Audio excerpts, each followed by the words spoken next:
आज श्री मोक्षमार्ग प्रकाशक ग्रंथ से 7वां अधिकार पर આપણે સ્વાધ્યાય કરી રહ્યા છીએ. થોડો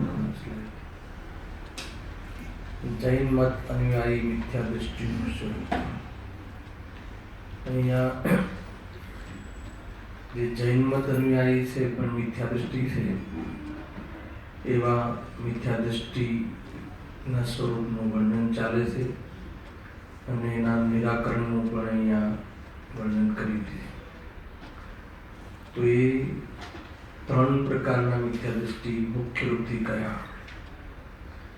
4 પ્રકારના મિથ્યા દૃષ્ટિનું વર્ણન છે.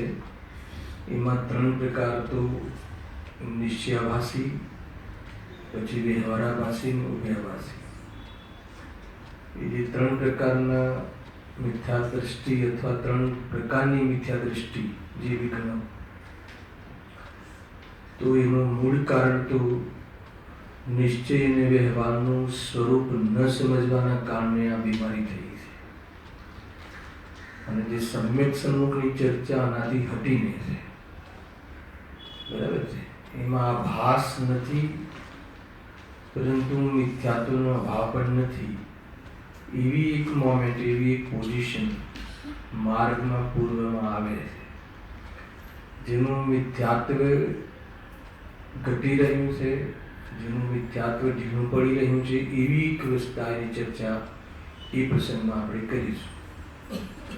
અહીંયા જે મુખ્ય રૂપથી નિશ્ચયાભાસી આદિ 3 પ્રકારના જે મિથ્યા દૃષ્ટિ કયા, એનું કોઈ કારણ જોવામાં આવે, એનો આધાર કોઈ જોવામાં આવે તો એ જીનવાણીના અર્થ ન સમજવાના કારણે, નયોનું સ્વરૂપ ન સમજવાના કારણે. શરૂઆતમાં લખ્યું છે એમાં નિશ્ચયાભાસીના સ્વરૂપનો પ્રારંભ આપણે કર્યો છે. અને એમાં લખ્યું પણ છે કે કોઈ જીવ નિશ્ચયને નહીં જાણતા, એટલે કે નિશ્ચયના સ્વરૂપને નહીં જાણતા, નિશ્ચયના પ્રયોગને નહીં ખબર હોવાના કારણે, નિશ્ચય નહીં સંબંધી જે અહીંયા નિરૂપણ કરવામાં આવે છે એનું મિસયુઝ કરતા, એમ લઈએ તો બીજા, અને ન જાણતા નિશ્ચયાભાસી શ્રદ્ધાની બની મોક્ષ માર્ગી પોતાને માને છે. એમાં એમ લખે છે કે પોતાના આત્માને સ્થિત સમાન અનુભવે છે. અનુભવે છે એનો અર્થ પોતાના આત્માને સ્થિત સમાન જાણે છે. એ અનુભવવાની વાત એટલે અનુભૂતિની વાત નથી. અને સ્થિત સમાન જાણે છે એ પણ દ્રવ્ય અપેક્ષાએ સ્વભાવથી સ્થિત સમાન જાણે તો જ્ઞાની થઈ જાય, પરંતુ સ્વભાવથી તો સ્થિત સમાન છે અને એમ માને તો એમાં તો કોઈ વિરોધ જ નથી. પરંતુ પર્યાયમાં જે સ્થિત સમાન માને છે તો કહે છે કે ખરેખર નિશ્ચયાભાસી છે. કેમ કે પ્રત્યેક સંસારી તો છે. અહીં લખ્યું છે કેમ કે પ્રત્યેક સંસારી હોવા છતાં પોતાને ભ્રમથી સિદ્ધ માને છે. આ એનું એક સામાન્ય સ્વરૂપ કહ્યું. તત્ પછી એના બીજા પેરેગ્રાફમાં એનો વિસ્તાર કહ્યો અને વિસ્તાર કરતા એમ કહે છે કે ભાઈ શાસ્ત્રમાં તો આત્માને સિદ્ધ સમાન કહ્યું જ છે, કે ભાઈ એ તો શાસ્ત્રના આધારે ભૂલ કરે છે ને, એટલે બધા જ આધાર શાસ્ત્રના આપશે. વાત તો શાસ્ત્રની છે, સિદ્ધ સમાન કહ્યું છે એ કોઈ બહારની વાત નથી. એટલે એને કહ્યું કે શાસ્ત્રમાં તો સિદ્ધ સમાન જ કહ્યું છે, એમાં મારી શું ભૂલ? પંડિતજી કહે છે કે દ્રવ્ય અપેક્ષાએ કહ્યું છે. જીવ માત્રને એકેન્દ્રથી લઈને તમામ જે અર્યંત સુધીના બધા જ જીવોને અજ્ઞાની જ્ઞાનીનો ભેદ કર્યા વગર બધા જ જીવોને સિદ્ધ સમાન કહ્યા છે. તો સિદ્ધ સમાન કહ્યા છે એટલે જેમ સિદ્ધ અવસ્થાને પ્રાપ્ત જે સિદ્ધ ભગવાન છે એમને જેવું સ્વરૂપ પ્રગટ કર્યું છે, દ્રવ્ય કર્મ, નો કર્મ, ભાવ કર્મથી રહિત અશરીરી જે સ્વરૂપ પ્રાપ્ત કર્યું છે, એવું સ્વરૂપ, એવો સ્વભાવ કોને છે? જીવ માત્રને છે. આ કહે છે કે શાસ્ત્રમાં તો કહ્યું છે, તો કે સ્વભાવની ઓરથી કહ્યું છે અને તું પર્યાયની ઓરથી માને છે. એમને જે સિદ્ધ અવસ્થા પ્રગટ થઈ છે એવો તારો સ્વભાવ છે, પણ પર્યાયમાં તું એવો થઈ ગયો છે એમ નથી. તો તું પર્યાય અપેક્ષાએ માને છે, એવી તારી ભૂલ છે. અહીંયા એની ચર્ચા ત્યાં આપણે ગ્રાહ્ય વ્યાખ્યાનમાં પણ ખૂબ કરી હતી અને ઉદાહરણ આપ્યું કે રાજા અને રંક મનુષ્યત્વની અપેક્ષાએ તો સમાન છે, પરંતુ બંનેની પર્યાયમાં જે અંતર છે રાજા અને રંકનું એ આપણને પ્રત્યક્ષમાં જોવામાં આવે છે. એમ સિદ્ધ અને સંસારી જીવત્વની અપેક્ષાએ તો સમાન છે, પરંતુ વર્તમાન પર્યાયની અપેક્ષાએ જો વ્યતિરેકોની ઓરથી સમાન જાણે તો કહે છે કે એ તો દોષ છે, તો એ તો કે નિશ્ચયાભાસ છે. એવી બધી અહીંયા થોડી સામાન્ય પેરેગ્રાફમાં શું હતું કહી દઉં, બાકી આનો ખુલાસો બહુ થયો કે વર્તમાન પર્યાયમાં સિદ્ધ સમાન માને છે અને પર્યાયમાં રાગ દ્વેષ આદિ તો છે એમ અહીંયા કહે છે. અને એને હવે એમ એ રીતે વિશે પ્રારંભ કરવાનો છે કે કેવી રીતે સિદ્ધ સમાન માનું છું. કે જેવી રીતે ભગવાન અત્યારે અશરીરી છે, તો તું પોતાને શરીર હોવા છતાં, જન્મ મરણ કરતો હોવા છતાં તું વર્તમાનમાં શરીર રહિત માને છે. શુદ્ધાત્મા તો શરીર રહિત છે, ભગવાન આત્મામાં તો શરીર છે જ નહીં, એના સંયોગમાં શરીર છે, પણ તું સંયોગમાં પણ શરીરનો નિષેધ કરે છે, પર્યાયમાં પણ રાગાદિનો નિષેધ કરે છે, તો કહે છે કે તને નિશ્ચયાભાસ છે. તો એમ માનવાથી શું પ્રોબ્લેમ છે કે છે ને પણ તારી પર્યાયમાં તું છે રાગદ્વેષ અને પરલક્ષથી થવા વાળી બધી પરિણતિ દુઃખી છે, તો કે તારો દુઃખનો ભાવ કેવી રીતે થશે? પછી તું પર્યાયમાં જો સિદ્ધ સમાન છે, હાલ સિદ્ધ જ છે પર્યાયમાં પણ, તો પછી ઉપાય કરવાની વાત ઊભી રહેતી નથી. અને તું ઉપાય નહીં કરે તો પર્યાયમાં તને સિદ્ધપણું આવી જશે એમ છે નહીં. એવી રીતે સામાન્ય ચર્ચા છે. હું સરળ કરતો રહ્યો છું. આપણે બહુ 4-5 પ્રવચનોમાં વિશેષ ખુલાસા કર્યા છે, એને સમેટી રહ્યો છું. તરત હવે આગળની વિશે ચર્ચા કરીશું. બીજું એ કે આપણે વાત કરી હતી ને કે તમે કેવી રીતે કહો છો કે અમે પર્યાય અપેક્ષાએ પણ સિદ્ધ માનીએ છીએ, તો કે તું સિદ્ધ ભગવાનને કેવલ જ્ઞાન છે, તો તું વર્તમાનમાં તારી પર્યાયમાં કેવલ જ્ઞાન માને છે. હવે એને અહીંયા કેવલ જ્ઞાન માને છે એની પહેલા સ્થાપના કરશે અને વર્તમાન પર્યાયમાં મતિશુદ્ધ હોવા છતાં કેવલ જ્ઞાન સિદ્ધ થતું નથી એનું નિરાકરણ બી કરશે.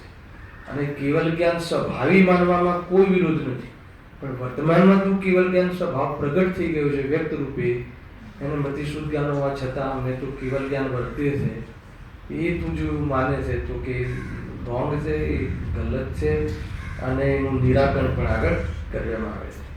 અને બીજું કે જે શાસ્ત્રમાં એમ કહ્યું છે કે વાસ્તવમાં જે વ્રત આદિ જે પરિણામો આવે છે આ ભૂમિકામાં, પણ તું એનો સર્વથા નિષેધ કરે છે અને તું રાગાદિ રહિત સ્વભાવ છે, રાગ મારું સ્વરૂપ નથી એમ તો અનુભવ કરવો જોઈએ, પરંતુ પરિણામમાં રાગ નથી એમ તું માનીને રાગના ભાવનો ઉપાય નહીં કરે અને સ્વભાવની ખબર નથી, તો પછી કરીશ શું?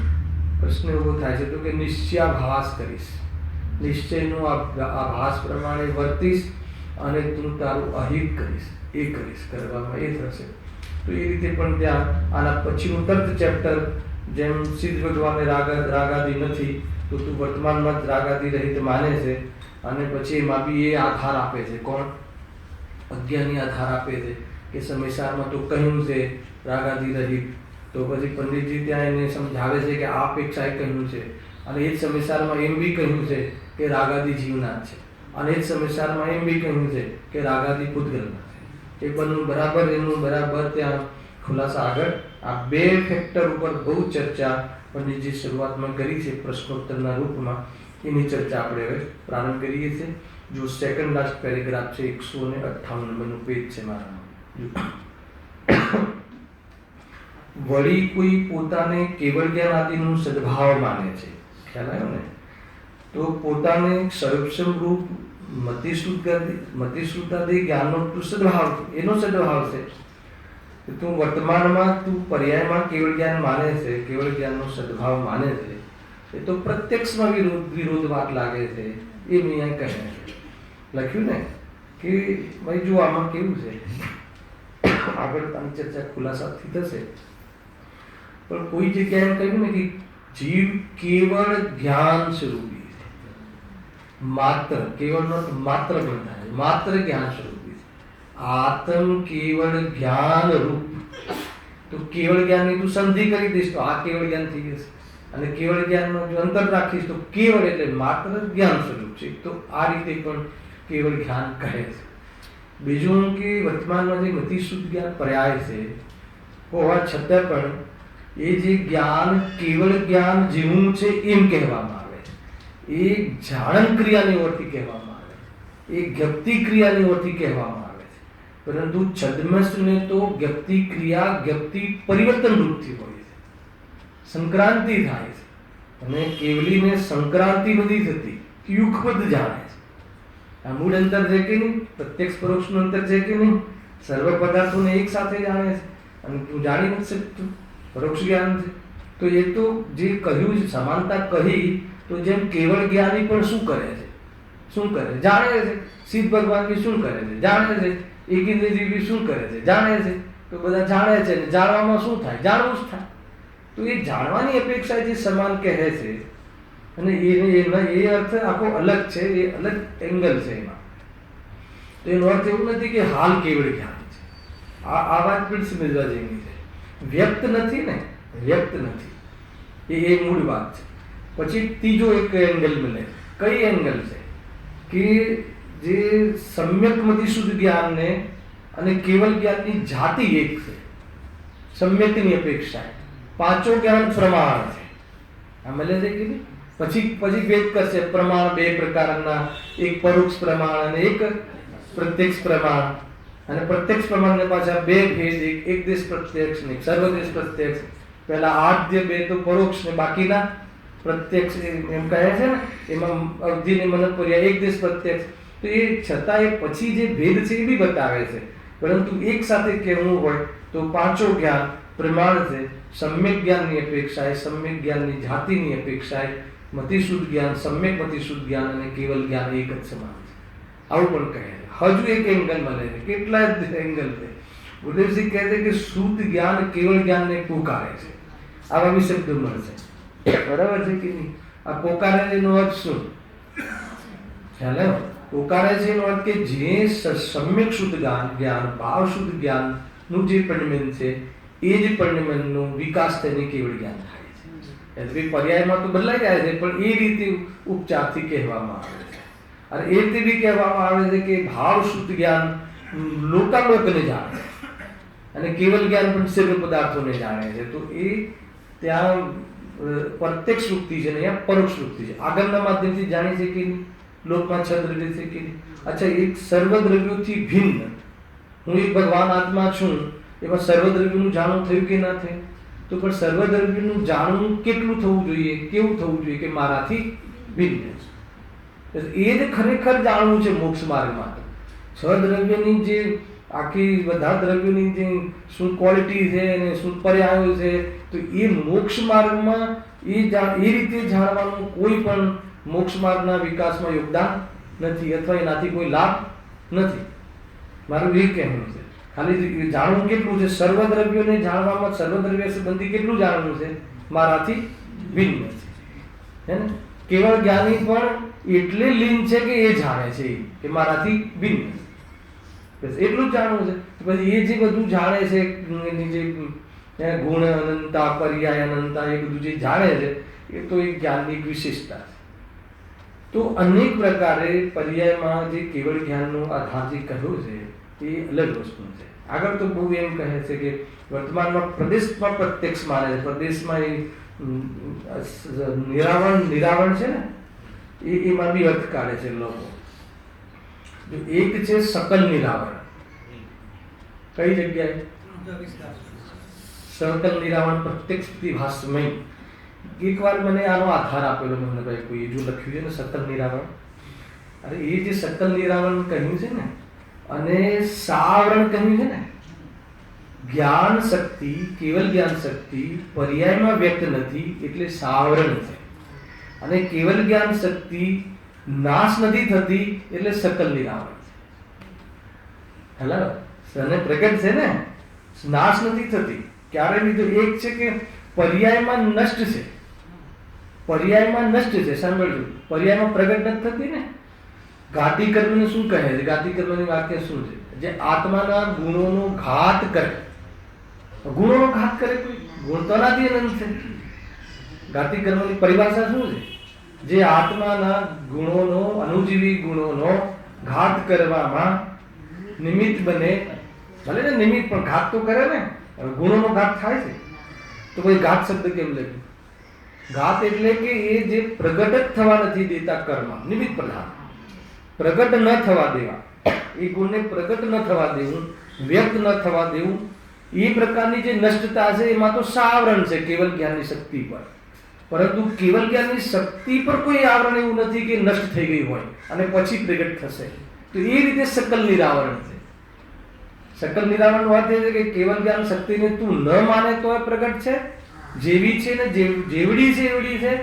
ખ્યાલ આવ્યો કે એને ત્રણે કાઢે છે ને હાજર છે. એમ એ રીતે એના પર આવરણ નથી. કોઈ આવરણના કારણે કેવલ જ્ઞાન શક્તિ હમણાં નષ્ટ થઈ ગઈ હોય ને પછી જોર કરીને પ્રગટ કરે છે એમ નથી. એ બધી પર્યાયની વાતો છે. તો એ જે સકલ નિરાવરણ શબ્દ છે ને, એ સકલ નિરાવરણ જે કેવલ જ્ઞાનને કે આત્માને કે જ્ઞાન સ્વભાવને જે કહ્યું એ નષ્ટ નથી થયું, હંમેશા મોજૂદ રહે છે, અનાદિ અનંત છે.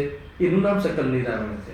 તો એનો એકવાર મને કોઈ આધાર આપ્યો. જો કહ્યું છે ને સ્વભાવ, જ્ઞાન સ્વભાવ, કેવલ જ્ઞાન સ્વભાવ, સકલ નિરાવરણ છે, તો કહે છે કેવલ જ્ઞાન શક્તિની વાત છે. ત્યાં પર્યાયમાં કોઈ નિરાવરણ અત્યારે બધાને, દરેક જણને આવરણ રહિત છે એવું એનો અર્થ ન કાઢવો. ખ્યાલ આવી દીધું? આવી બધી વાત છે.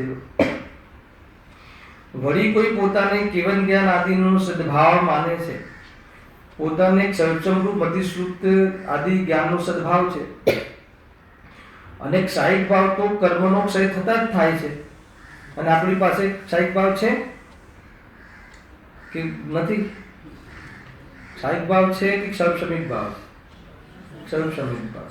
જલ્દી બોલી નથી શકતા કે નહીં, પારણામિક ભાવ જ કહેવું જોઈએ. અરે તમે પારણામિક ભાવની વચ્ચે મેં પૂછ્યું જ નથી. જીવને બોલતા બી સંકોચ થાય છે.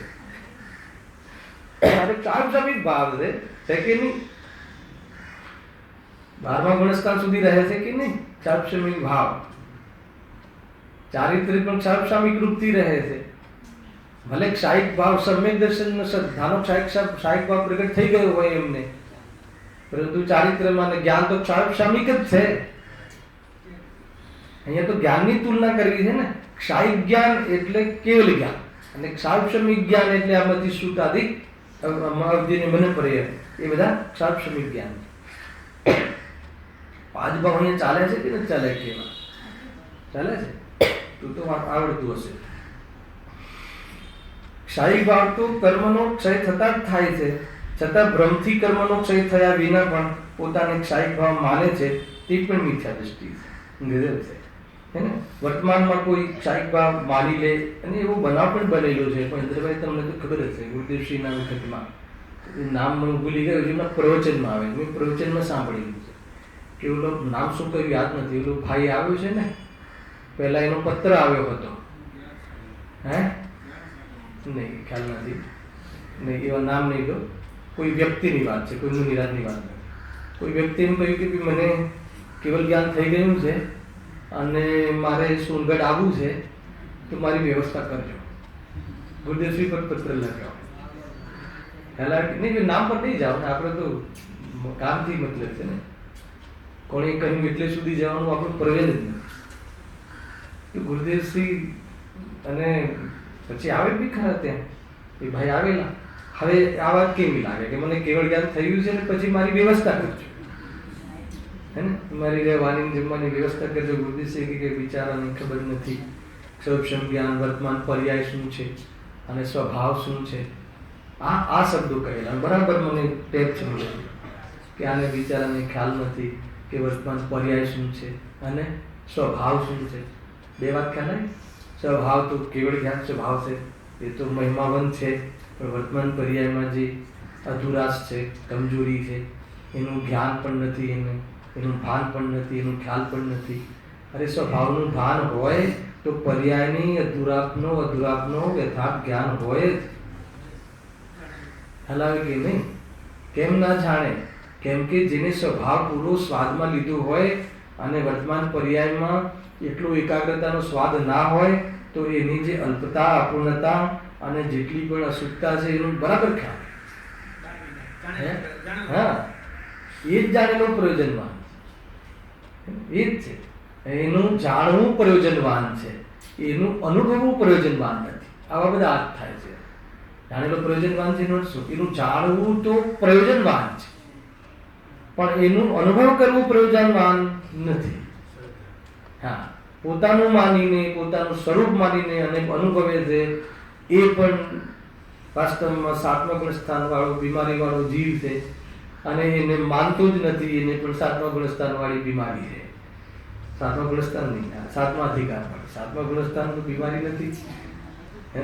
જો બોલવામાં આવું થઈ જાય નહીં.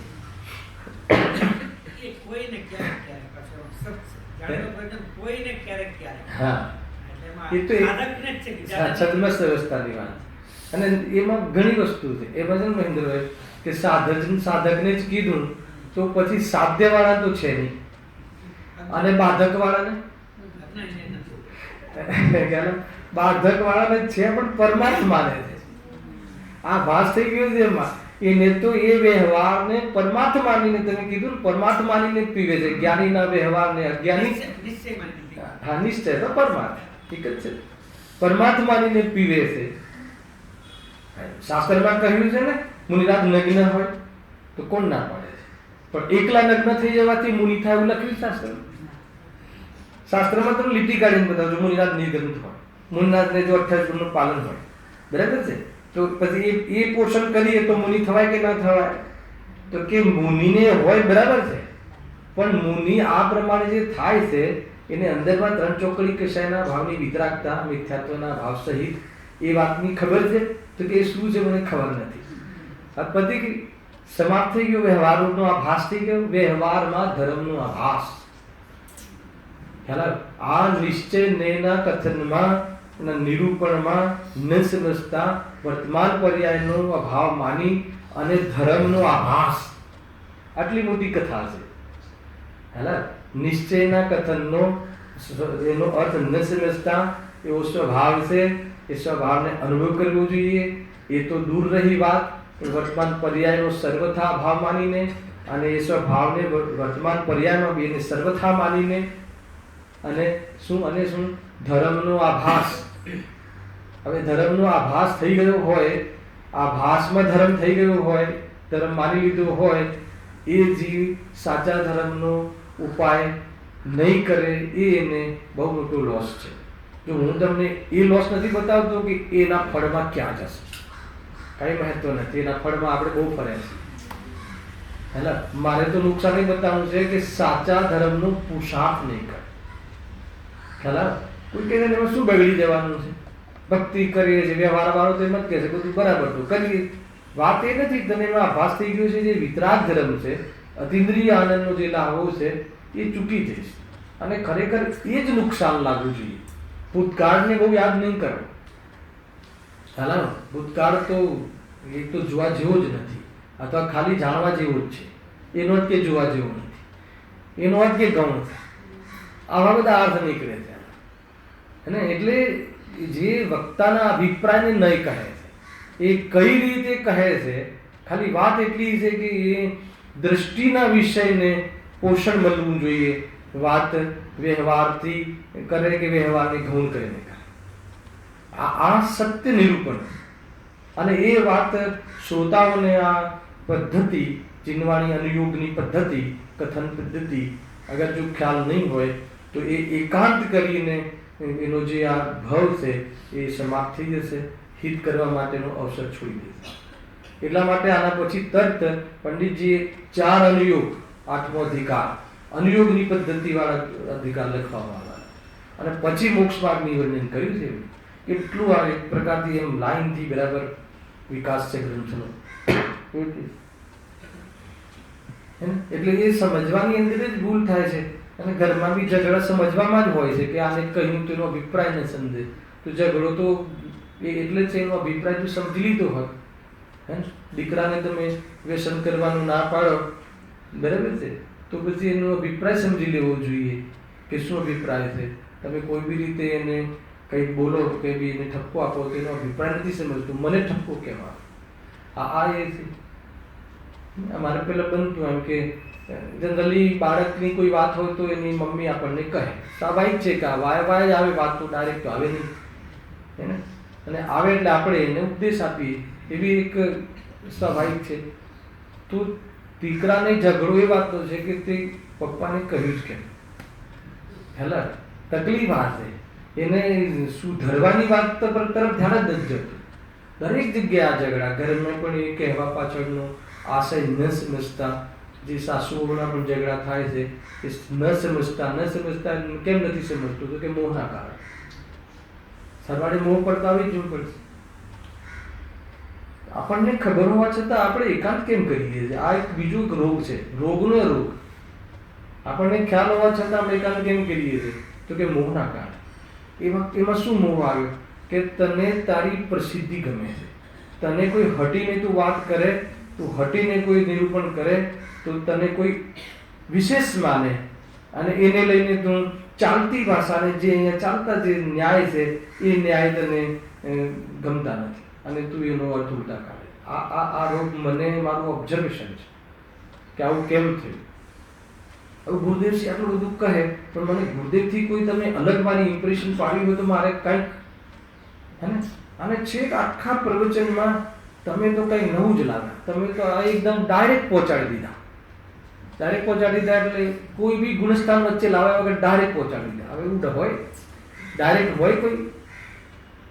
હેલા, અરે ભરત ચક્રવર્તી જેવા મહાપુરુષ અંતર્મુહૂર્તમાં કામ કરે તો એ છઠ્ઠું આવવું અનિવાર્ય છે, હે ને. એવું નથી કે સીધા 7મામાં ગયા અને પછી પાછા 6ઠ્ઠામાં ના આવ્યા અને શ્રેણી ચડી ગયા. કામ અંતર્મુહૂર્તમાં થાય.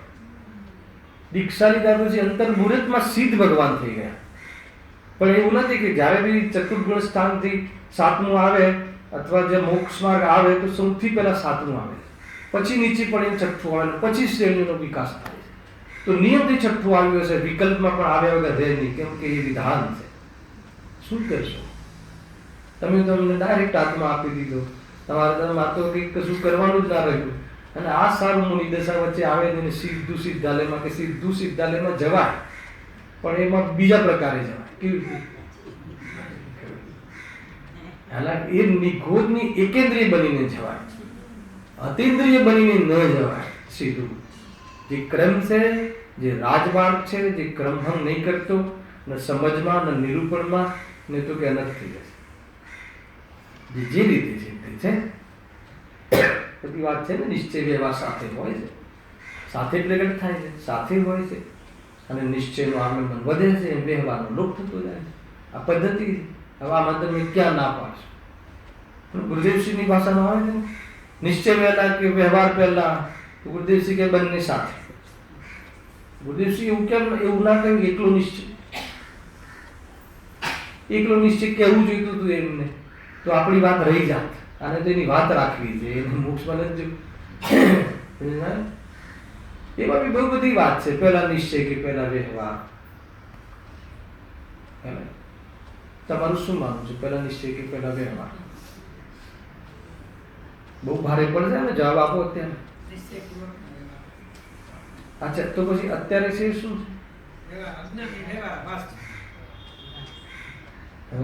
હું તો ડાયરેક્ટ પૂછીશ અર્પિતને, હેને? અત્યારે તમે સ્વાધ્યાય કરો છો, અત્યારે તમે 5 વાગે ઉઠીને બરાબર બેસો છો સામાયિકમાં, એ બધું નિશ્ચય છે કે વ્યવહાર? એ તો કહો પહેલા. નિશ્ચય નથી, વ્યવહાર નથી, તો શું છે કહો? આભાર. પોતાનું માનવું જ આભાર. અરે એ ન, એ વાસ્તવમાં ખરેખર શું છે કે વ્યવહારમાં થોડી વાત નીકળી છે, નળોની વાત આવશે ને એટલે થોડીક હું વિસ્તાર કરીશ, હે ને? કે ખરેખર શું છે. અચ્છા, મને બતાવો કે ગુણસ્થાન 6થું પહેલા આવશે કે 7મું પહેલા આવશે? 7મું પહેલા આવશે, બરાબર છે. નિયમ છે, પછી 6થું આવે છે, અને બે એક સાથે હોતા નથી 6થું 7મું, ધ્યાન રાખજો, ઘણા બધા પ્રશ્નો થઈ જશે આમાં, બરાબર છે. અચ્છા, હવે 7માનું શું કન્ડિશન છે કે અંદરમાં મિથ્યાત્વને 3 ચોકડી કશાયના અભાવડી વ્યક્ત વિતરાગ, અને બહારમાં શું શરત છે? બહારમાં શું શરત છે? નિર્ગ્રંથતા, બરાબર? નિર્ગ્રંથતા હોય તો જ અસંભવ છે. તો હવે પહેલા નિર્ગ્રંથ થશે કે પહેલા 3 ચોકડી કશાયનો ભાવ થશે? પેલા નિર્ગ્રંથ થશે ને, કપડા પેલા છોડશે ને, પેલા બાહ્યમાંથી નિર્ગ્રંથ થશે ને, પછી અંતરંગમાં આવશે વિતરાગતા, કે પછી બે એક સાથે આવશે? એક સાથે આવે કેવી રીતે પોસિબલ થાય? એક કપડા ઉતારતો જાઉં, એટલો વિકલ્પ હોય ને પછી મને શુદ્ધ ઉપયોગ થઈ જાય. આ એક કપડાનો ત્યાગ કરતો જાઉં, કેસલો જ કરતો જાઉં, અને પછી મને આ બાજુનો વિતરાગતા આવતી જાય. આ પ્રશ્ન ગુરુદેવશ્રીને કરેલો, તમે વાંચો પ્રવચન સારનો, તમે એક પાનું વાંચો છો, બંને પાના વાંચો, બે પડખા વાંચો પહેલા. અને મેં પ્રવચન સારનો જે સ્વાધ્યાય કરેલો છે ને, એ 2 વખતના પ્રવચન ગુરુદેવશ્રીના શરૂઆતના દિવ્યધની સા અને પ્રવચન સુધા, એક શબ્દ વાંચેલો છે જેતુભાઈ, એક શબ્દ વાંચેલો. પણ એ વખતે જ્યારે અમે વાંચતા હતા ને, એ વખતે પ્રમાણ માગવાવાળા કોઈ બહુ હતા નહીં. હવે થોડી તકલીફ થઈ ગઈ, પ્રમાણ બતાવો, એટલું બધું યાદ હોય 10 વર્ષ પહેલા કયા પાના પર ગુરુદેવશ્રીને યાદ રહેતું હતું, આપણે આ પાના પર આ લીટી, હવે એટલું કઠિન છે, બધું ફેરવું પડે. પણ ખ્યાલ આવી જાય, તમે વાંચો, આખું વાંચો, બતાવો કેવી રીતે થશે ઋષભ. પેલા 6થું આવશે કે પેલા 7મું આવશે? અરે પેલા નિર્ગ્રંથ થશે કે પેલા નહીં? પેલા નિશ્ચય. તો કેવી રીતે કે પહેલા હશે તો વ્યવહાર, પહેલા નિર્ગ્રંથ થશે. માન લો કે કોઈ આ પહેલા વ્યવહાર છે કે નહીં? વ્યવહાર ધર્મ નથી કહેતો આને, વ્યવહાર એનો વિષય અત્યારે છે કે નહીં? આપણને આ બધું જે આપણે સ્વાધ્યાય કરી છે, વ્યવહાર એનો વિષય વ્યવહાર જ છે. ખ્યાલ? એ તો ત્યાં આ ભાસ તો ત્યારે થાય કે તમે એને પરમાર્થ માનીને કરતા હો, તો એ મિથ્યાત્વ જતું રહેશે, બરાબર છે. અને માની લો કે તમે એ આપણે જે વ્યક્તિએ જે સમૂહ પહેલા ચતુર્થ ગુણસ્થાનમાં હોય કે પહેલા ગુણસ્થાનમાં હોય કે 5મા ગુણસ્થાનમાં હોય, તો વસ્ત્ર સહિત જ હશે ને. પહેલા ગુણસ્થાન વાળો કોઈ દીક્ષા લેવા જાય એવી જાય, 4થા વાળો બી લેવા જાય, 5મા વાળો બી લેવા જાય, એ તો વસ્ત્ર સહિત જ હોય છે, સવસ્ત્ર હોય છે, બરાબર ને. પણ જ્યારે જે 7માનો પુરુષાર્થ કરશે એ પહેલા દીક્ષા લેશે, નિર્ગ્રંથ થશે બાકાયદા, અને પછી 2 દિવસના ઉપવાસનું વિધાન છે, હે ને. તો એ 4થા વાળા હશે તો ચતુર્ગુણસ્થાન વર્તી દ્રવ્યલિંગી મુનિરાજ છે, 5મા વાળા હશે તો પંચગુણસ્થાન વર્તી દ્રવ્યલિંગી મુનિરાજ છે, હે ને. બાકાયદા સમ્ય દ્રષ્ટિ, 2 ચોકડી કશાયના અભાવ વાળા, પણ 3 ચોકડીનો અભાવ નથી થયો એટલે ભાવલિંગ નહીં પણ દ્રવ્યલિંગ છે, એમને નમસ્કારને યોગ્ય છે, પૂજ્ય છે. આ રીતે કહ્યું. તો પછી હવે 7મા ગુણસ્થાન વર્તી નમો લોહિસત્વ સાહુણમ, અથવા 7મા ગુણસ્થાન વર્તી જે ભાવલિંગી સંત ક્યારે બનશે? તો કે એના પહેલા વ્યવહાર હોય, પછી 2 દિવસ ઉપવાસ કરીને ધ્યાનમાં બેસે છે, પૂરી સામાયિક 24 કલાક, અને એની અંદર જો એમનો ઉપયોગની એકાગ્રતા થાય અને ત્રીજી ચોકડીને જીતી લે, તો કહે છે કે એ વખતે એ નિર્ગ્રંથ મુનિ અથવા તો એ વાસ્તવ મુનિ થઈ ગયા ભાવલિંગ સહિત. અને ત્યારે જે વ્યવહાર છે એમને એ મુનિ યોગ્ય વ્યવહાર નામ અપાશે. પણ વ્યવહાર પહેલા હોય છે, પણ એનું નામ ક્યારે આપવામાં આવશે? એટલે આપણને સમ્યક દર્શન થશે ત્યારે આ પૂર્વમાં જે વ્યવહાર છે ને, પૂર્વચર વ્યવહાર, એને નામ આપવામાં આવશે. કયું? વ્યવહાર ધર્મ. અને એની એટલે નિશ્ચય વ્યવહાર સાથે છે, અને એનું આવવું પહેલા વ્યવહારનું આવવું થાય છે, પણ એનો વ્યવહાર ધર્મ નામ ત્યારે પામે છે કે જ્યારે નિશ્ચય પ્રગટ થાય. આખી વિધિ આ રીતે છે. અને હા, ત્યારે નિશ્ચયપૂર્વક વ્યવહાર કથન આ રીતે બન્યું. એનું વિસ્તાર આ રીતે છે. અને પછી બી એ જ વખતે વ્યવહાર છે કે નહીં એ બતાવો. જ્યારે હું શુદ્ધ ઉપયોગમાં બેઠો છું, મને એકલો નિશ્ચય પ્રગટ થઈ ગયો, એ વખતે વ્યવહાર છે કે નહીં બતાવો. મુનિરાજ શુદ્ધોપયોગમાં હોય, સાતમા ગુણસ્થાનથી શ્રેણીમાં ચાલતા હોય, ત્યારે એકલો નિશ્ચય હોય કે નિશ્ચય વ્યવહાર બે હોય. અને આ બધી બારીકી છે. એકલો નિશ્ચય કોને હોય? એકલો નિશ્ચય કોને પ્રગટ થઈ ગયો હોય? અર્યંત અવસ્થામાં. 12મા ગુણસ્થાન ગૌણ પડે તેથી મુખ્ય રૂપથી તો અર્યંત અવસ્થા. એમાં બી કઈ પ્રકારના નિરૂપણ છે? સામાન્ય કથન સમજોતા. જેમ કે આજે ગુરુદેવશ્રી કહ્યું ને કે હિન્દુસ્તાનમાં કોઈ મુનિ તો છે નહીં, એ સામાન્ય કથન છે. એમ ના કહ્યું કે પંચમકાળમાં મુનિ થશે જ નહીં કોઈ. એનો અર્થ એમ નહીં કાઢો, ઘણા સામાન્ય કથન હોય છે. તો આપણે એમ સમજી લઈએ કે હવે તો જે બી કોઈ મુનિ હોય જ નહીં, એવું ન હોય. હિન્દુસ્તાનમાં કોઈ અત્યારે એમને દૂર દૂર સુધી પણ મુનિ દેખાતા નથી, પણ કોઈ વ્યક્તિ એ રીતે કહી દે કે હિન્દુસ્તાનમાં હાલ કોઈ મુનિ છે નહીં. મુનિ છે નહીં એનો અર્થ એમ નથી કે મુનિ ના આવે, તેનો અર્થ એમ સામાન્ય કથનો હોય. એ શાસ્ત્રથી વિરુદ્ધ કેવી રીતે માની લેવાય? આગળમાં કહ્યું છે કે પંચમકાળના અંત તક હે ને 3.9 કરોડ મુનિ રહેશે. તો કેટલા બધા સામાન્ય કથન હોય. પછી એને જયારે ખુલાસા કરવામાં આવે, તમે તરત પૂછો ને, તમે ગુરુદેવશ્રીને એ વખતે તમે તરત પૂછ્યું હોત કે પછી આ 3.9 કરોડ એ શું છે? અરે એનો અર્થ એમ છે કે અત્યારે આપણને નજરમાં નથી આવી રહ્યા, અથવા આપણને જે મળી રહ્યા છે એમાં કોઈ દમ નથી, અથવા આપણું ભાગ્ય ઓછું પડે છે, અને આટલા બધા હાથ થાય છે. તમે એને એકાંત કરીને વર્તમાનમાં તમે નિષેધ કરી નાખો મુનિરાજનો, તો કે જૈન શાસનનો વિરોધ થઈ જશે. એ કેટલીક વસ્તુઓ એને સમજવી જોઈએ. એના અર્થ હોય છે. ઘણીવાર એકદમ સ્થૂલમાં કથન થતા હોય છે. એવી રીતે છે તો આ બધામાં એવી રીતે તમારે મળશે તમને. એમનો એ વખતે વક્તાનો અભિપ્રાય શું છે એ વખતે પૂછવું જોઈએ કે શું સાહેબ આનું શું કેમ થાય છે. ચર્ચાઓ તો થતી જ હોય છે, પણ હવે દરેક ચર્ચાઓ સામે ન પણ આવે આપણી. એવું બી બને આપણને સર્વ પૂરા આગમ આપણી સામે આપણે તો એક પરમાગમ બી પૂરું કર્યું હોય તો બહુ સારી વાત છે. અદ્યોપાન તો એને તો ખરેખર દલીલ કરવાનો અધિકાર જ નથી. હે ને, હું તો એવું માનું છું કે જવાબ જ ના આપવો જોઈએ. પહેલા સ્વાધ્યાય કરો, પહેલા પૂરું કરો, પછી પૂછો. આવી કેટલી બધી બાબતો છે. તો હવે બતાવો કે એ વખતે વ્યવહાર છે કે નહીં. ભલે કોઈ ઉપયોગરૂપ વ્યવહાર નથી, પણ જેટલી એમાં જ્યાં જેટલી રાગ પરિણતિ ઊભી છે એના પર વ્યવહારનો આરોપ આપવામાં આવે. હવે કેમ વ્યવહારનો આરોપ આપવામાં આવે? આત્માનો સ્વભાવ નથી, અને એની પ્રવૃત્તિ ભલે અત્યારે નથી, પણ એટલો ભાવ એમનો ઊભો છે અંદરમાં. એટલા માટે તે વ્યવહાર જેવો ઉપયોગમાંથી બહાર આવે ત્યારે એ વ્યવહારમાં જોવા મળશે, નહીં તો ક્યાં જોવા મળશે? એ આખી આ ચેનલ છે. નિશ્ચય પૂર્વકનો વ્યવહાર, નિશ્ચય સાથેનો વ્યવહાર, પૂર્વચલ વ્યવહાર, નિશ્ચય સહિતનો વ્યવહાર, પ્રગટ થઈ ગયા પછી બી અમુક ગુણસ્થાન સુધી વ્યવહાર, અને પછી નિશ્ચય અને નિશ્ચય એટલે નિશ્ચયની વસ્તુ પ્રાપ્ત થઈ ગઈ. એ રીતે અહીંયા છે. ક્યાંથી વાત નીકળી? મને દિમાગમાં હોતું નથી, પણ અહીંયા વિષય કોઈ ખુલતો હોય ત્યારે યાદ આવે છે.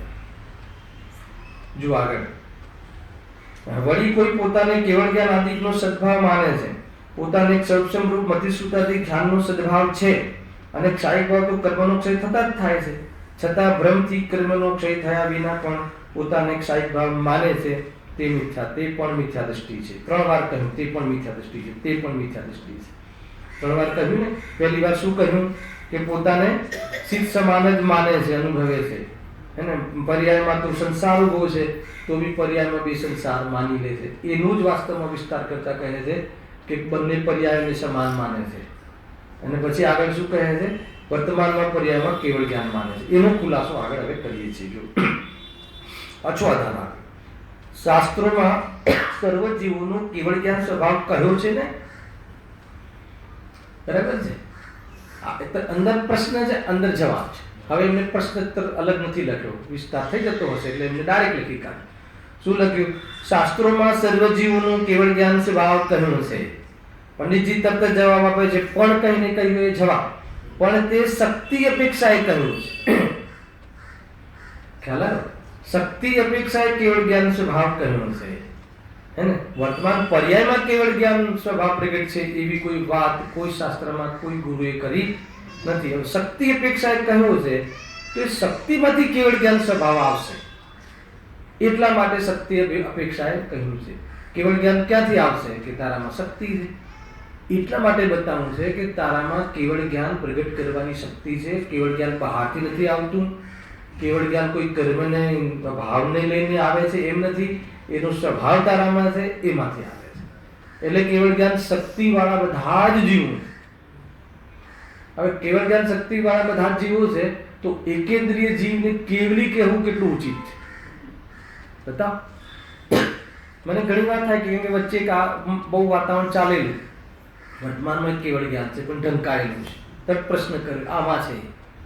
મને બહુ પહેલા સાંભળવામાં આવ્યું કેવળ જ્ઞાન છે પણ હમણાં જરા ઢંકાયેલું છે, ઉપર આવરણ આવી ગયું છે. આવરણ શબ્દનો એવો અર્થ કાઢ્યો કે કેવળ જ્ઞાન પર્યાયમાં પ્રગટ છે પણ થોડુંક આવરણ આવી ગયું છે. એવું બને? અચ્છા, હવે એ કદાચ મને આમનો સામનો થયો તો પૂછત કે એકેન્દ્રિય જીવને પણ એમ જ છે તો તરત જ ના કહેતે. એને તો 4 ઇન્દ્રિયો છે, બિંદી વિશેષ જ્ઞાન પણ નથી. હવે એનું એ કેવળ જ્ઞાન શક્તિ સર્વજીવને છે, પરંતુ કેવળ જ્ઞાન તો માત્ર ક્ષાયિક ભાવ રૂપે જે અર્જન સિદ્ધ ગ્રંથોને હોય, એના પહેલા કેવળ જ્ઞાનનો સદભાવ માનવો પર્યાયમાં એને નિશ્ચયાભાસ એ રીતે છે. પણ તે શક્તિ અપેક્ષાએ કહ્યું. શક્તિ છે, કેવળ જ્ઞાનની શક્તિ છે. એ શક્તિ અપેક્ષા એનું સ્વરૂપ સમજાવવા માટે ઘણા ઉદાહરણો પણ આપવામાં આવ્યા છે. ગુરુદેવસિંહનું લિંગદીપિક પણ ઉદાહરણ બહુ જ પ્રચલિત છે, અને એમાં 64 પૃષ્ઠથી ખાસ ભરેલી છે. બીજું 2-3 ઘણા ઉદાહરણો છે. પેલા આંબો હોય ને, આંબો એની ગુટલી કેવડી હોય, જરાસી એટલે નાની ગુટલી હોય, અને વૃક્ષ કેટલું મોટું હોય છે. વટવૃક્ષ, બીજ અને વટવૃક્ષ આવે છે ને, તો એ જે એટલું મોટું વૃક્ષ જે છે એ થવાની બીજમાં શક્તિ છે. પણ બીજ છે એ વખતે વૃક્ષ છે, એમાં વૃક્ષ રૂપે બીજમાં કોઈ પર્યાય છે? બરાબર કે નહીં? તો કે એમાં શક્તિ છે. બીજમાં મોટા વૃક્ષની વટવૃક્ષ વડની થવાની શક્તિ છે, પરંતુ હાલ કોઈ એ પર્યાયને, વડની પર્યાયને અંદરમાં પર્યાય રૂપે બીજમાં વિદ્યમાન માને તો કહે છે કે ભૂલ છે. ઘણાને એવું થતું હશે કે આવું માનવા વાળા ક્યાં હોય? હોય છે, નહીં તો લખત જ શું કામ? બરાબર કે દૂધમાં ઘી છે કે નહીં? દૂધ ઘી છે કે નહીં? દૂધમાં ઘી છે કે નહીં? અરે દૂધમાં ઘી છે, અને જ્યારે કોઈ વ્યવસ્થિત કોઈ પ્રક્રિયામાંથી પસાર થઈ અને એમાંથી ઘીની પ્રાપ્તિ કરી શકાય છે, એનામાં ઘી રૂપી શક્તિ રૂપે પડ્યું. પરંતુ કોઈ દૂધને જ ઘી માની લે, વર્તમાન પર્યાયમાં દૂધની પર્યાયને જ ઘી માની લે, અને દૂધનો જેમ ઘીનો ઉપયોગ જે રીતે થાય તે દૂધનો કરે છે. કોઈ ઘરમાં ઘી ખલાસ થઈ ગયું હોય તો મૈસૂરમાં દૂધ નખાય. મૈસૂરની મેઇન આઈટમ ઘીની આઈટમ મૈસૂર છે. હવે ઘી નાખતા જ રહો ને પછી ઘટી ગયું તો 1-8 લીટર દૂધ પડ્યું હોય તેમાં ઘી છે ને, પણ અરે ઘી છે પણ હાલ નથી. એને વિશેષ પ્રક્રિયાથી પસાર કરીને ઘીની ઉપલબ્ધિ કરવામાં આવે છે. એ રીતે છે, એમ નથી કે એમાં ઘીનો ઉપયોગ કરી શકે. હા, સુંદર. જો આમાં છે શું છે કે શક્તિની તો પ્રતીતિ કરવાની, શક્તિનો તો અનુભવ કરવાનો હોય, સામર્થ્યને તો વાસ્તવમાં એની તો દૃષ્ટિ કરવાની હોય, અને જે વ્યવહાર છે ને પર્યાયની વ્યક્તિની ઓરથી વ્યવહાર કરવાનો હોય. વ્યક્તિ એટલે પર્સન નહીં, વ્યક્તિ એટલે વ્યક્તિ પ્રગટ થાય ને એ અનુસાર વ્યવહાર કરવામાં આવે. અંદર ઘીમાં શક્તિ, દૂધમાં ઘીની શક્તિ છે એનો વિશ્વાસ કરવાનો છે. પણ જો દૂધની સાથે દૂધનો જ વ્યવહાર કરાય, ઘીનો વ્યવહાર ના કરાય. ખ્યાલ આવે છે? કોઈની શોક સભામાં લગ્નના કપડાં પહેરીને આવીએ અને લગ્નમાં શોક સભાના કપડાં પહેરીને જઈએ તો ચાલે કે ના ચાલે? બધા ભગવાન આત્મા તો છે. બોલો, લગ્નના કપડાં જોયા ઉદાહરણ યાદ આવી નહીં. જે ચાલતા કપડાં હોય, આમ જબ ભૂલે બહુ પહેરીને ડાયરેક્ટ જતા રહીએ કોઈના લગ્નમાં તો જવાય કે ના જવાય? જો વાત એમ છે કે ભાઈ જે વ્યવહાર બહારનો જોઈને જ થાય છે, અને એ વ્યવહાર જે પર્યાયને જોઈને જ વ્યવહાર કરવામાં આવે છે, પર્યાયનો વ્યવહાર પર્યાયને જોઈને કરવામાં આવે છે, અને પરમાર્થનું સેવન પર્યાયને જોઈને નથી કરવામાં આવતું, દ્રવ્ય સ્વભાવને જોઈને કરવામાં આવે. એટલે જે દૃષ્ટિનો વિષય છે, જે શક્તિ છે, એ શક્તિ તો વાસ્તવમાં પ્રતીતિ, અને શક્તિની જ્યારે પ્રતીતિ થાય છે તો પર્યાયનો શુદ્ધ વ્યવહાર પ્રગટ થાય છે. પર્યાયની સ્વભાવની પ્રતીતિ જ પર્યાયનો શુદ્ધ વ્યવહાર છે. હેલા, શુદ્ધ વ્યવહાર પ્રગટ કરવાનું ઉપાદેય છે, અશુદ્ધ વ્યવહાર જાણવા લાયક જ્ઞેય છે, અને શુદ્ધતા આશ્રય કરવા રૂપ ઉપાદેય છે. કેટલી વસ્તુઓ ત્રિકાલ શુદ્ધતા છે, આશ્રય કરવા રૂપ ઉપાદેય છે, અને સમ્યક દર્શન પ્રગટ કરવા, એક દેશ પ્રગટ કરવા રૂપ ઉપાદેય છે, અને વ્યવહાર રત્નત્રય ત્યાગ કરવા, ભાવ કરવા રૂપ પરિણામ. આ આખી ચાલ એક સાથે હોય છે, આખી ચાલ એક સાથે જ્ઞાનીને વર્તાતી હોય છે, અને આ વાસ્તવમાં મોક્ષ માર્ગને સાધે છે.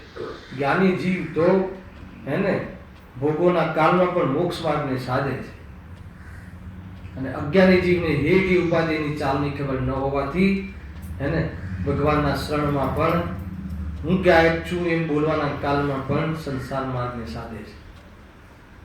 કેમ કે હું બોલ્યો, આજ બોલવાનું, બીજું નહીં બોલવાનું, બીજું બોલીએ તો બીમાર થઈ જવાય. હું રાજુભાઈ છું એમ બોલવાનો સંકોચ છું, છો તો છો. જે રીતે રાજુભાઈ છો એ રીતે રાજુભાઈ છો, ને જે રીતે ગાયક છો એ રીતે ગાયક છો. જે રીતે ગાયક છો એ અનુભવવાની વાત છે, અને જે રીતે રાજુભાઈ છો એ જાણવાની વાત છે, અને બે વાત એક સાથે છે. જ્ઞાનીને બંને વાતનું ભાન હોય છે, વેદ જ્ઞાન હોય છે, એટલા માટે એ જ્ઞાની છે. હાલા, અને આને તો હું ગાયક છું તો કોણ રાજુભાઈ? હાલા કે આત્મામાં અનંત શક્તિ છે. હા, એટલે બીજ રૂપ પરમાત્મા અંદર પડ્યું છે, એ શ્રદ્ધાનો વાત છે. હા, અનુભવવાની વાત છે. એ સમય વ્યવહાર શું? વ્યવહાર તો જે પર્યાય હશે, જેટલો રાગ હશે એટલો વ્યવહાર જોવા મળશે. માન લો કે કોઈ જીવે હું ચૈતન્ય સ્વરૂપ છું, પરમાત્મા સ્વરૂપ એ જ મારું સ્વરૂપ છે, અનુભવ કરી લીધો, પરંતુ અસંયમી છે, બરાબર છે, તો એની સાથે વ્યવહાર અસંયમ રૂપથી જ થશે. તમે એને જય જિનેન્દ્ર જ કહેશો, તમે એને નમસ્તુનો વ્યવહાર ન કરી શકો. ખ્યાલ? અસંયમી જીવ હોય તો એને નમસ્તુનો વ્યવહાર ન થઈ શકે. માન લો કે કોઈ બે ચોકડી કશાયના ભાવવાળો જીવ છે, અને વિતરાગતા ઓર વધી છે, અને લંગોટ પહેરે છે, હજી એટલો રાગ ઉભો છે, તો તમે એને નમસ્તુ ના કહી શકો. તમે એને ઈચ્છામી વંદામી જે બી ચાલતું હોય કહી શકો. વંદામી છે ને? હા ગિરીશભાઈ, વંદામી. આપણે પોતાના માર્ગ લઈએ ને આ એક, હા, પોતાની સાથે અસંયમનો અત્યારના સમજો, અત્યારના આપણે દ્રષ્ટિના વિષયમાં એમ વિચારે કે ભાઈ અનંત શક્તિઓ પડી છે, હા, એમાં એ મારો નિશ્ચય છે, એ હા. મારો શ્રદ્ધા છે. તો હવે એ જ સમયે એટલે ખ્યાલ આ આવ્યો. વિચાર છે, એ સમયે વ્યવહાર શું? ખ્યાલ આવ્યો. માનો કે તમે દૃષ્ટિ થઈ ગઈ કે ભાઈ હું મતલબ હું પરમાત્મા સ્વરૂપ છું એવું મને અનુભવ થઈ ગયો, બરાબર છે એ અનુભવ પહેલા ને? અત્યારે અનુભવનું પૂછ્યું તમે પહેલા અનુભવનું સમજો વ્યવહાર શું હોવો જોઈએ. એમ કે છે કે આ ટાઈમે આવું થિંકિંગ પ્રોસેસ ચાલતી હોય, થિંકિંગ પ્રોસેસમાં તો એ તો વ્યવહાર જ છે, એ નહીં તો કોઈ વાત જ નથી. એ તો વિકલાત્મક વ્યવહાર જ છે. પણ માનો કે દ્રષ્ટિ જ થઈ ગઈ, તો એ વખતે એનો પછી જે વ્યવહાર આપણે વાત કર્યું ને કે શક્તિની તો પ્રતીતિ હોય, અને પર્યાય જોઈને વ્યવહાર થાય, એ વાતનો તમે મને પ્રશ્ન કરી રહ્યા, બરાબર છે? શક્તિની તો પ્રતીતિ હોય, એટલે મારામાં બીજભૂત પરમાત્મા તત્વ છું હું, ખરેખર હું તો પરમાત્મા શક્તિ વાળો છું, એટલે રાગ મારી કોઈ શક્તિ નથી, કમજોરી છે, એ મારું સ્વરૂપ જ નથી, એમ અનુભવ કરે, એવી પ્રતીતિ થઈ ગઈ. તો પછી એને પર્યાયને જોઈને વ્યવહાર શું હોય? તો એને પર્યાયને જોઈને વ્યવહાર એ હોય કે મંદિરમાં જાય. એનો પર્યાયનો વ્યવહાર એ હોય કે અસંયમ હોય, એટલે નિયમ લેવાના વિકલ્પ રાખે, એનો વ્યવહાર હોય એમ બતાવવું છે. અને નિશ્ચયાભાસને તો કે બસ પરમાત્મા જ છું, શાનો વ્યવહાર? ખ્યાલ આવે તમને? એનું નામ કે જેને જે પ્રતીતિ તમે જે રીતે તમારી પર્યાય છે એ જોઈને તમે વ્યવહાર કરજો. માનો કે તમે અસંયમી હો, ચતુર્ગુણસ્થાન વર્તી અસંયમી હો, તો સંયમનો પ્રયાસ કરજો. તમે સંયમ લેવાના વિચાર રાખજો, સંયમ લેવાનો વ્યવહાર કરજો, એક દિવસ સંયમ લેવાનો પ્રયાસ કરજો, અભ્યાસ રાખજો, એમ કહ્યું છે. અને એક દિવસ સંયમની વાતોનો એને પ્રમોદ જ ના આવે અને એ સંબંધી એને વિચાર જ ના આવે અને તત્પરતા ના હોય તો સમજી લો કે એ માત્ર પ્રમાદી નથી, એ ચોથા ગુણસ્થાન વાળો પ્રમાદી નથી, એ પ્રથમ ગુણસ્થાન વાળો પ્રમાદી છે. પર્યાય જોઈને પોતાનો વ્યવહાર કરજો. મારી પર્યાયની મને ખબર હોય ને, મને આત્મદ્રષ્ટિ થઈ ગઈ એટલા માટે જાણેલો પ્રયોજનમાં બહુ સરસ કહ્યું હતું કે સાધન કોઈ કોઈને ક્યારેક ક્યારેક એમાં ગુણસ્થાનમાં આવી જાય છે. બહુ ઊંચી વાત છે. એક એક શબ્દ આચાર્યને જોરદાર હોય છે. હવે ચોથા ગુણસ્થાને એ રીતનો વ્યવહાર, ચોથા ગુણસ્થાને મુનિ જેવો વ્યવહાર નહીં કરતા, કરે નહીં. અને કોઈ કરે તો ચોથા ગુણસ્થાનમાં છે એને ખ્યાલ છે. કદાચ કોઈની વિશુદ્ધિ બહુ વધી જાય તો દીક્ષા લઈ લે કોઈ ચતુર્થ ગુણસ્થાન વર્તી, કોઈ જરૂરી નથી. અથવા દીક્ષા લઈ લીધી હોય ને ચોથું આવી જાય, 7મા સુધી ન પહોંચે, બધી જ પોસિબિલિટી છે. એટલે તમે પર્યાયથી કોઈ જગ્યાએ નહીં જુઓ, નહીં તો તમે ફસાઈ જશો. પોતાની પર્યાયનો વ્યવહાર. તમે બહુ સરસ પૂછ્યું કે ભાઈ જ્યારે શક્તિની પ્રતીતિ છે, શક્તિની તો પ્રતીતિ એટલે ભરોસો કરજે કે આ જે આત્મા છે એ આત્મા તો પરમાત્મા બનવાની તાકાત રાખે છે ને પરમાત્મા જ બની શકે છે. પરમાત્મા બનવાનું મારો સ્વભાવ છે કે હું પરમાત્મા સ્વરૂપ છું. હું પરમાત્મા સ્વરૂપ છું એટલે કે હું આ શરીર આદિ સ્વરૂપ નથી. એમ એનું અંદરનો વિભાગવાળું જ્ઞાન વધતું હોય ત્યારે શરીરનું જેટલું લક્ષ છે, જેટલી આસક્તિ છે, એ આસક્તિમાં એ જોઈને એનો પર્યાયનો વ્યવહાર કરે. એમાં ઘણી બધી બાબતો છે. ત્યાગ પણ પર્યાયના સામર્થ્યને જોઈને કરે. આમાં એ પણ છે. હેલા ત્યાગ તો ઊંચો કરી નાખે તો કે તારા પર્યાયનું સામર્થ્ય હજુ તો ભેદ જ્ઞાન જ નથી, આશ્રવ અને આત્માનો ભેદ ખબર જ નથી, અને તું એટલી તાકાત 10 ઉપવાસ, મહિનાના ઉપવાસ, 2 ઉપવાસ, તો કે તું પર્યાયને જોઈને તારો વ્યવહાર કરજે. પર્યાયને તારી વર્તમાન યોગ્યતા જોઈને વ્યવહાર કરજે. દ્રવ્ય ક્ષેત્રકાલ ભાવ જોઈને વ્યવહાર કરજે. અને ભાઈ ભાષા તો પ્રવૃત્તિની વર્તી. માનો કે બાળકોના લગ્ન બાકી હોય તો કહે છે કે તું 7મી પ્રતિમા નહીં લેતો. એક આવું કથન આવ્યું શાસ્ત્રમાં. 7મી પ્રતિમા કઈ છે? બ્રહ્મચર્ય પ્રતિમા. બરાબર છે ને? 7મી પ્રતિમા નથી આ લીધેલી છે, જોઈ લેજો. બ્રહ્મચર્ય વ્રત અણુવ્રત અલગ, બ્રહ્મચર્ય પ્રતિમા અલગ.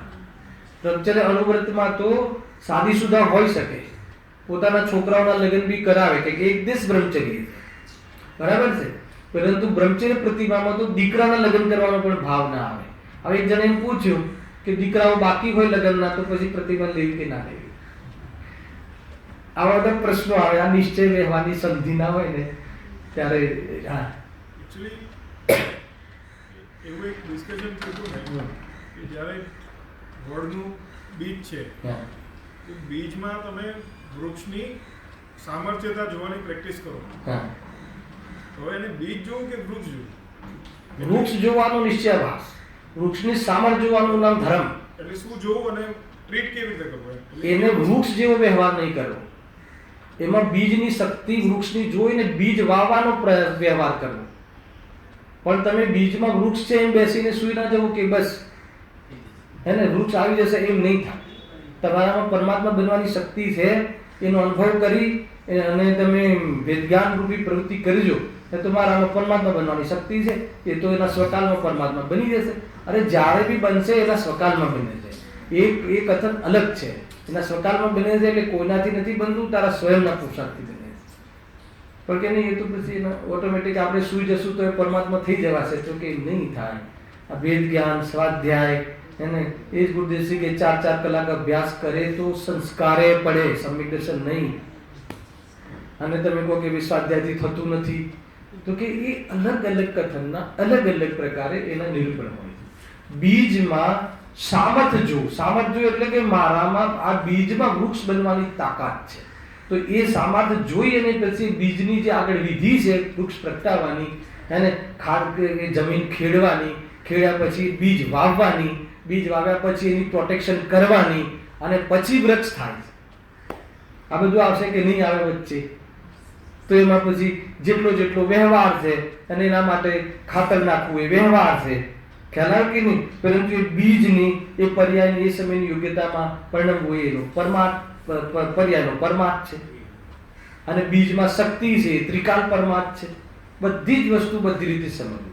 ટૂંકમાં એમાં આપણને એ સમજવું છે કે મારામાં પરમાત્મા બનવાની શક્તિ છે, તો પ્રભુ એ પ્રગટ કેવી રીતે થશે? તો કે પહેલા ભરોસો કર, પહેલા ભરોસો કર. પહેલા તું ભરોસો કર એટલે શું? કે તારામાં આ દુકાન ચલાવવાની શક્તિ નથી. હવે એને પર્યાયમાં લાવ્યા વગર વાત જ નહીં થાય. તો કે શાની તાકાત છે? તો કે એ સંબંધી જ્ઞાનની તાકાત છે, જાણવાની તાકાત છે. તો કે પછી રાગ તો આવે છે દુકાન ખોલવાનો, તો કે રાગ જે થાય છે ને એ બી તારો વિકાર છે. એ રાગ છે અને તું નથી એવી જાણવાની તાકાત છે તારા. કાલે તો બહુ બધી વાત તમે થઈ હતી એ સંવર અધિકારમાં કે જ્ઞાન તો ચેતના સ્વરૂપ છે, જ્ઞાન તો ચેતના સ્વરૂપ છે. હવે ચેતના સ્વરૂપ છે નું ભાવાસન કરો. ચેતના સ્વરૂપ છે નું શું ભાવાસન થાય? ખ્યાલ? મેં આમાં લખ્યું પણ છે, આમાં એ બધું વ્યવસ્થિત આજેનો વિષય દિમાગમાં હતો. કાલે આવી જશે, વાંધો નહીં. સ્થાપના તો થઈ ગઈ છે. જો બતાવું તમને સંવર્ધિકાર હૃદયનું જે પ્રદેશનું જે પ્રવચન છે, છેલ્લા પ્રવચનોમાં બહુ જબરજસ્ત વાત કરી છે એમને. જો જ્ઞાન તો ચેતના સ્વરૂપ છે. હવે ચેતના સ્વરૂપ છે, ચેતનાનું ભાવાસન કરો. ચેતના સ્વરૂપ છે, ચેતના સ્વરૂપ છે મેં એમ લખ્યું જેમાં સ્વ અને પરને ભિન્ન જાણવાની ક્રિયા સંપન્ન થાય છે તે ચેતના. એટલું જબરજસ્ત. જેમાં સ્વ અને પરને ભિન્ન જાણવાની ક્રિયા સંપન્ન થાય છે તે ચેતના છે. અને આવું મહાન કાર્ય જેના વડે થાય છે ચેતના શક્તિ છે.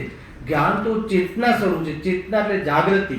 અને જે સ્વ પર કોઈ બી જ્ઞાન, કોઈ બીનું જ્ઞાન, દરેક જીવનું જ્ઞાન, જ્ઞાન માત્ર સ્વપરને ભિન્ન પ્રકાશનું પ્રગટ થાય છે અને સ્વપરને ભિન્ન બતાવતું. અરે જ્યાં જ્ઞાનમાં ચેતના શું છે? અરે જ્ઞાન પ્રગટ થયું એ દેહને ભિન્ન અનુભવ કરાવતું જ પ્રગટ થાય છે અને એ પોતાનું જ પ્રદર્શન કરે છે, પોતાને જ પ્રસિદ્ધ કરતું જ્ઞાન પ્રગટ થાય છે. પરથી ભિન્ન પોતાને પ્રસિદ્ધ કરતું જ્ઞાન પ્રગટ થાય છે એ ચેતના છે. ચેતના એટલે જાગૃતિ. ચેતનાના કારણે જ આપણને જાણી શકીએ છીએ. ચેતનામાં એ જાગૃતિ છે કે ખરેખર આ દેહ હું નથી. એ બીજભૂત, એ બીજનો ટ્રસ્ટ, એ બીજનું અહેમ, એ બીજનો વિશ્વાસ, એ બીજની પ્રતીતિ. જ્યારે આ રીતની પ્રતીતિ થાય છે ત્યારે એ વાસ્તવમાં સમ્યક દર્શન અથવા દેહમાં અભેદ બુદ્ધિ તૂટી જવી, સ્વભાવમાં અભેદ બુદ્ધિ થવી, એ વાસ્તવમાં બીજને વાવ્યું કહેવાય. સામર્થ્યને જાણ્યું. આ સામર્થ્ય, ચેતનાનું સામર્થ્ય એ છે કે જ્યાં ચેતના પ્રગટ થાય છે, નિરંતર ચેતના પ્રગટ થાય છે, તો સ્વપરને ભિન્ન પ્રદર્શન કરતું, સ્વપરને ભિન્ન બતાવતું, જ્યાં કે જાણવું થાય છે એ હું છું. અરે જેમાં જાણવું થાય છે હું નથી એવું બતાવતું જ જ્ઞાન પ્રગટ થાય છે. હેલો, એ સ્વપરને ભિન્ન જાણવાની ક્રિયા છે ને એ રીતે લખ્યું. સ્વને પરને ભિન્ન જાણવાની ક્રિયા સંપન્ન કરે, જેમાં સંપન્ન કરે, જેને પ્રગટ કરે, જેને બતાવે, છતાવે, એને એ જ વાસ્તવમાં ચેતના. એ ચેતના તમારામાં ચેતના છે તો ચેતના શું બતાવે છે? જાગૃતિ. ચેતના ચેત શું ચેતવું? તો એ ચેત આ ચેતે છે ને, જે ચેતે છે. તમે ચેતો છો કે નહીં? સાપ પડ્યો તો ચેતો છો કે નહીં? શું ચેતો છો? કે સાપ છે. સાપ છે એટલે હે ને કોઈ દુષ્ટ જીવ, દુષ્ટ પ્રાણી છે, તો એ જૂથ એનાથી દૂર રહેવું. એ ઉચેતું શામાં થાય છે? તો શરીર જળ છે, ચેતું થાય છે હું છું. શરીર જળ છે, ચેતના. ચેતના જાગૃતિ, ચેતનાનું ભાવાસન છે. એ જળ છે, જળ છે એટલે દૂર રહેવું. દૂર રહેવું એટલે શું? એના આશ્રય આપણું જીવનની રચના ન કરવી, એના આશ્રય વીર્યની રચના ન કરવી. ખ્યાલ ને? એ રીતે એ ચેતના છે. તો એ વાસ્તવમાં શક્તિ, જે સ્વરૂપમાં શક્તિ છે, આત્માની જે જ્ઞાન શક્તિને મુખ્ય કરીને કહેવાય છે, તો એ ચેતના શક્તિ, ચૈતન્ય ભાવ, એ રીતે આપણે બીજભૂત પરમાત્મા શક્તિ છે. બરાબર? આ શક્તિની પ્રતીતિ થઈ. પ્રતીતિ તો થઈ. વ્યવહાર શું? પરંતુ પર્યાયની અંદર તારે જેવી પ્રકારનું પર્યાયનું સામર્થ્ય છે અને જે પ્રકારે અસંયમ છે, તો તું અસંયમને ટાળવાનો વ્યવહાર રાખજે. હવે કેવી રીતે ટાળશો? તો કે બસ એ મર્યાદાઓ કરો કશાયની, એ બધો વ્યવહાર આવશે. અચ્છા, સમ્યક દર્શન પછી શું કરશો? ચલો, તમને ઘરમાં બેઠા સમ્યક દર્શન થઈ ગયું, બરાબર છે? પછી શું કરશો? પછી કાંઈ નથી કરવાનું, બધું આપીડે થઈ જશે. કોઈ વિચાર્યું છે પેલા સમ્યક દર્શન તો કરવા દો. અરે સમ્યક દર્શન કરવાની ચીજ છે. પછી એ વાત આવશે, અરે તું શું કહે છે, ક્યાંથી કહે છે? અપૂર્વ વાત છે સમ્યક દર્શન. પણ સમ્યક દર્શન થઈ ગયા પછી બસ થઈ ગયું કામ. ભરત ચક્રવર્તીને કહે છે ને દિવ્ય ધ્વનિમાં કે હે ભરતજી, હે ભરત, ઘરમાં ક્ષાયક સંકેતિથી રહેવા છતાં એને તું મુક્તિને પ્રાપ્ત નહીં થાય. તો પછી આગળનું જે આ પર્યાય જોઈને વ્યવહાર કરજે અને સ્વભાવની પ્રતીતિ રાખજે. સ્વભાવની પ્રતીતિ રાખજે, વિશ્વાસ રાખજે કે મારા સ્વભાવના આશ્રય આ સંયમ ટળવાનું જ છે. આ સેકન્ડ નંબર આગળ આ પ્રતીતિ છે. અને જ્યાં સ્વભાવ છે ત્યાં હું આ બસ થોડીક આદતવશ આવી જાઉં છું પરિણામોમાં, પણ જ્યાં મારો સ્વભાવનો હું વિશેષ આનંદ લઈશ હે ને ત્યારે આ તો નહીં ટકે. તો એનું નામ શું છે? સ્વભાવની પ્રતીતિ, પ્રતીતિનો વ્યવસાય. અને એના આધાર ઉપર પછી તાકાત કમજોર હોય છે એને મર્યાદાઓ લાવે છે. તો પર્યાય જોઈને વ્યવહાર કરજે હે ને. અસંયમ જોઈ અને એકદિશ સંયમનો વ્યવહાર કરજે, એકદિશ સંયમ જોઈ અને સંયમનો વ્યવહાર કરજે એ રીતે. અને સંયમ જોઈ અને પછી સ્વરૂપમાં ડૂબવાનું પરિણામ પુરુષાર્થ કરજે. આ છે કે નહીં? તો આ રીતે સ્વરૂપમાં વાસ્તવમાં પ્રતીતિ હોય છે અને પર્યાય જોઈને વ્યવહાર થાય છે. કાલે આગળની ચર્ચા કરીશું. સહેજાનંદી